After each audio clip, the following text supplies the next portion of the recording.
जय हिंद दोस्तों। आज के इस वीडियो में मैं आप सभी से बात करूंगा ईएमआरएस पीजीटी के कट ऑफ के विषय में कि आंसर की आने के बाद आप सभी का कट ऑफ कितना होने वाला है, आप सभी का कितना स्कोर हो तो आप सभी लोग मेंस की तैयारी कर सकते हैं। उसके साथ साथ जब से आपका आंसर किया आया है तब से बहुत सारे बच्चों का स्कोर कम हुआ है। बहुत सारे बच्चे ऐसे हैं जो जिनका क्वालिफाइंग पेपर ही नहीं पास हो रहा है। मैं आपको प्रूफ के माध्यम से इस वीडियो में सारी जानकारी देने वाला हूं। उसके साथ साथ मैं आपको जो कट ऑफ बताऊंगा ये आपका सब्जेक्ट वाइज कट ऑफ होगा, किस सब्जेक्ट में कितने पदों पे वैकेंसी आई है, मेंस में कितने गुना बच्चों को बुलाया जाएगा और इन सभी को एनालिसिस करने के बाद आपका कट ऑफ कितना होगा। और उसके साथ साथ मैं आपको यह भी बताऊंगा कि पेपर का लेवल क्या था, आपका जो रिजल्ट है वो कब तक आने वाला है और उसके साथ साथ आपका मेंस का एग्जाम कब तक होगा। आज के इस वीडियो में मैं इन सभी टॉपिक के विषय में आप सबसे बात करूंगा। मैं उम्मीद करता हूं कि आप सभी लोग इस वीडियो को लास्ट तक अवश्य देखेंगे। दोस्तों, जैसा कि आप सबको पता होगा ईएमआरएस पीजीटी के अंतर्गत टोटल इस बार 1460 पदों पे आपकी वैकेंसी आई है। कितनी?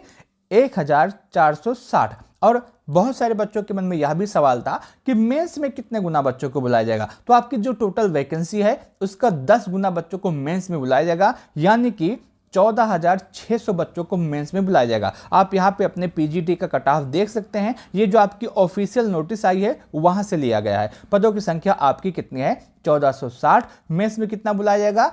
14,600 बच्चों को। ठीक है। अगर हम आगे बात करें तो जो पीजीटी का क्वालिफाइंग पेपर था इसमें बहुत सारे बच्चों को कंफ्यूजन हो रही है और बहुत सारे बच्चे ऐसे हैं जो आंसर की आने के बाद इस सब्जेक्ट में फेल हो गए हैं। यहाँ पे क्वालिफाइंग जो पेपर था वो फेल हो गए हैं। क्यों फेल हो गए हैं? क्योंकि हिंदी आपकी जो थी ये 10 अंक की आने वाली थी, जो आपका इंग्लिश था ये भी 10 अंक का आने वाला था। टोटल आपका 20 अंक था और 20 अंक में से आपको 8 अंक प्राप्त करने से किसी भी कीमत पे। लेकिन बहुत सारे बच्चे क्या किए हैं, बहुत सारे बच्चे अटेम्प्ट ही 9 किए हैं, 8 किए हैं, 10 किए हैं। अब कोई बच्चा अगर 8, 9, 10 अटेम्प्ट कर रहा है, इस 20 में से अगर उसमें 2 भी प्रश्न गलत हो जा रहा है तो उसमें आपका माइनस मार्किंग भी 1/3 का था, तो वो बाहर चला जा रहा है, उसका स्कोर 8 से कम हो जा रहा है। और यही दिक्कत हुई है। बहुत सारे बच्चे ऐसे थे जो सोच रहे थे कि मैं हिंदी में अच्छा स्कोर कर लूंगा, हिंदी में 10 में से 10 कर लूंगा, बाकी इंग्लिश जो है मैं इसको छोड़ दूंगा।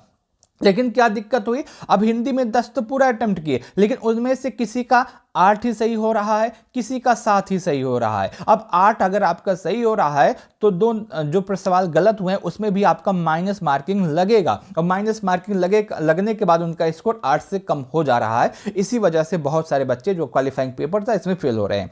बहुत सारे बच्चे क्या किए थे, हिंदी में भी कुछ अटेम्प्ट किए थे, इंग्लिश में भी कुछ अटेम्प्ट किए थे, उनका हिंदी में भी कुछ गलत है, इंग्लिश में भी कुछ गलत है, इस वजह से वो फेल हो जा रहे हैं। लेकिन बहुत सारे बच्चे ऐसे हैं जिनका क्वालिफाइंग पेपर सही हुआ है और क्वालिफाइंग पेपर में वो पास हो गए हैं। हालांकि जो ना पास होने वाले बच्चे उनकी संख्या कम है, तो आप इसके लिए देख सकते हैं। उसके साथ साथ अगर हमें बात करूं तो आपका जो पीजीटी का आंसर किया आया है, पीजीटी के आंसर के आने के बाद बहुत सारे बच्चों का स्कोर कम हुआ है।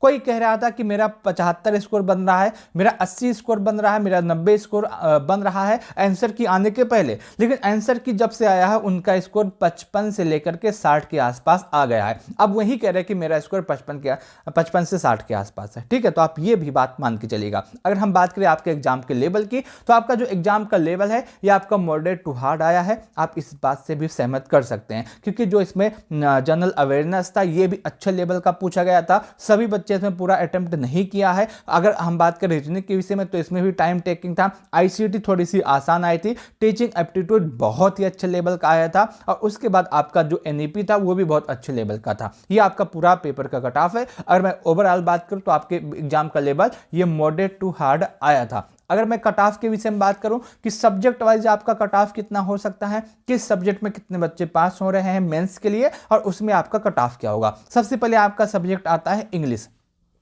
अगर हम इंग्लिश में देखें तो 112 पदों पे आपकी वैकेंसी आई है। मेंस में 1120 बच्चों को बुलाया जाएगा और इसमें जो आपका कट ऑफ होगा ये आपका 60 से 62 के आसपास हो सकता है। हिंदी में आपका जो हिंदी की अगर बात करें तो हिंदी में 81 पदों पे आपकी वैकेंसी आई थी। मेंस में 810 बच्चों को बुलाया जाएगा और इसमें जो आपका कट ऑफ होगा ये 61 से 63 के आसपास हो सकता है। मैथ के विषय में बात करें तो मैथ में 134 पदों पे आपकी वैकेंसी आई थी और उसके साथ साथ जो आपका मेंस होगा, मेंस में 1340 बच्चों को बुलाया जाएगा और इसमें जो आपका कट ऑफ होगा 59 से लेकर के 61 के आसपास होने वाला है। ये आंसर की के बाद का आपका कट ऑफ है। उसके बाद केमिस्ट्री की बात करें तो इसमें 169 पदों पे वैकेंसी आई थी। आपका जो मेंस होगा इसमें 1690 बच्चों को बुलाया जाएगा और इसके लिए जो आपका कट ऑफ होगा ये 58 से 60 के आसपास होने वाला है। फिजिक्स में अगर हम देखें तो 198 पदों पे आपकी वैकेंसी आई थी। मेंस में 1980 बच्चों को बुलाया जाएगा और इसमें जो आपका कट ऑफ होगा ये आपका 58 से लेकर के 61 के आसपास होने वाला है। बायोलॉजी के विषय में बात करें तो इसमें 99 पदों पे आपकी वैकेंसी आई थी। मेंस में 990 बच्चों को बुलाया जाएगा और इसमें जो आपका कट ऑफ होगा ये आपका 60 से 62 के आसपास होने वाला है। इतिहास के विषय में बात करें तो इसमें 140 पदों पे आपकी वैकेंसी आई थी।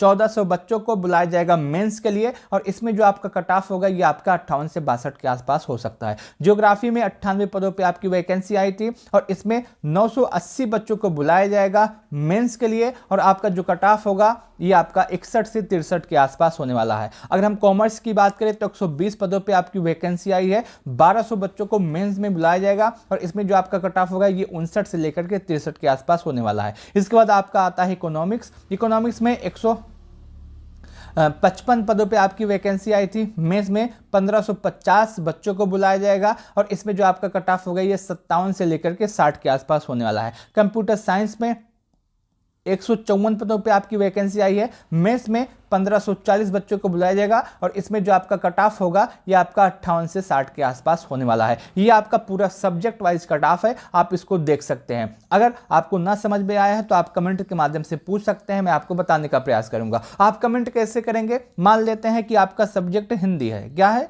हिंदी। और उसके बाद हिंदी लिखिएगा। हिंदी लिखने के बाद आप लिखिएगा कि आप किस कैटेगरी से बिलोंग करते हैं, यूआर हैं, ओबीसी हैं या फिर एससी हैं और उसके बाद लिखिएगा आपका स्कोर कितना है। जैसे आपका स्कोर इस समय अगर 60 बन रहा है तो आप 60 लिखिएगा। मैं आपको बताने का प्रयास करूंगा कि हिंदी सब्जेक्ट में इस कैटेगरी के लिए जो 60 नंबर है या सेफ है या नहीं। आप कैसे पता कर सकते हैं? बस आपको कमेंट करना होगा। मैं आपको कमेंट के माध्यम से ये सारी जानकारी दूंगा। बस आप कमेंट सही से कीजिएगा कि आपकी कौन सी कैटेगरी है और उसके बाद आपका सब्जेक्ट कौन सा है और सब्जेक्ट में आपका स्कोर कितना है। और आप इतना कमेंट कर देंगे तो मैं आपको बताने का प्रयास करूंगा। बाकी ये जो आपका पूरा कट ऑफ है ये आपका टियर 1 का कट ऑफ रहने वाला है। यदि आपका इतना स्कोर है तो आप सभी लोग मेंस की तैयारी अवश्य करें, बिना कुछ सोचे बिना कुछ समझे आप अपने मेंस की तैयारी में अभी से लग जाएं क्योंकि आपका जो कट ऑफ है इससे अधिक नहीं जाने वाला है। और उसमें बहुत सारे बच्चों को दिक्कत इसलिए हुई है क्योंकि 1/3 की नेगेटिव मार्किंग थी, उनका स्कोर बहुत ही ज्यादा कम हो गया। ठीक है, तो आप अगर आपका स्कोर इतना है तो अपने मेंस की तैयारी अवश्य कीजिएगा। अब बात करते हैं कि आपका रिजल्ट कब तक आएगा और आपका मेंस का एग्जाम कब होगा। अगर हम रिजल्ट की बात करें तो आप यह मान के चल सकते हैं कि जो आपका जनवरी लास्ट वीक या फिर फरवरी के फर्स्ट वीक में आपका रिजल्ट जारी हो सकता है और रिजल्ट आने के 2 मंथ बाद आपका मेंस एग्जाम होने वाला है। ठीक है, तो आप अपने हिसाब से उस हिसाब से अपने मेंस की तैयारी कीजिएगा। समय कम है, मैंने आपको कट ऑफ बता दिया है। यदि आपका इतना स्कोर है तो आप सभी लोग अपने मेंस की तैयारी पे लग जाएं। इस वीडियो को लास्ट तक देखने के लिए आप सभी का बहुत बहुत धन्यवाद।